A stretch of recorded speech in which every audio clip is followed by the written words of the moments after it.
या सगळ्या कार्यक्रमामध्ये विशेषतः ई गव्हर्नन्समध्ये ज्या ज्या लोकांनी उत्तम काम केलं त्यांना आम्ही पुरस्कार दिलेले आहेत.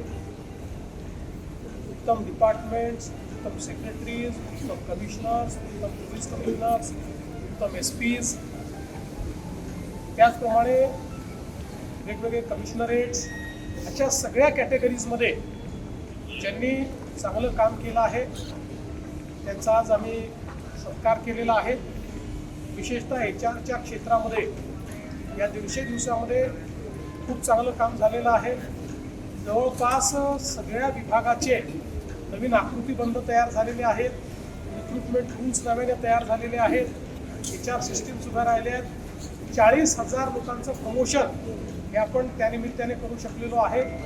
आणि आपण विशेषतः काही आपल्या गव्हर्नमेंट प्रोसेसेसचं रिइंजिनिअरिंग केलं आहे.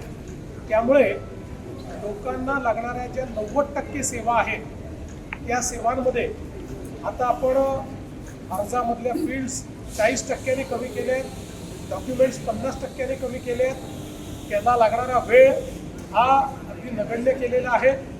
आणि हे कार्य आपलं असंच चालू राहणार आहे. आणि म्हणूनच आज या सगळ्या आमच्या चांगलं काम करणाऱ्या अधिकाऱ्यांचा सत्कार आपण केलेला आहे. आज जो आपला पल्स मेडिकल कॉन्क्लेव्ह आहे याच्यामध्ये रायगडमध्ये रामकीसोबत आपण जो काही वर्ल्ड ड्रग पार्क आणि लाईफ सायन्सेस हब तयार करतोय त्या संदर्भात एक राऊंड टेबल झाला. आपल्या त्या ठिकाणच्या प्लग अँड प्ले इन्फ्रास्ट्रक्चरची माहिती आपण दिली. पोटेन्शियल इन्व्हेस्टर जे आहेत त्यांच्या काय मागण्या आहेत त्या आपण समजून घेतल्या, त्यांच्याशी आपण चर्चा केली. आणि देशातला एक अत्यंत आधुनिक अशा प्रकारचा वर्ल्ड ड्रग पार्क आणि लाईफ सायन्सेस हब हा आपण आता त्या ठिकाणी सुरू करणार आहोत. यासोबत पल्सच्या निमित्ताने काही स्ट्रॅटेजिक MOUs, काही इन्व्हेस्टमेंट MOUs या क्षेत्रामध्ये आज झालेले आहेत. आणि त्यामुळे या क्षेत्रामध्ये निश्चितपणे महाराष्ट्राला प्रगती करता येईल.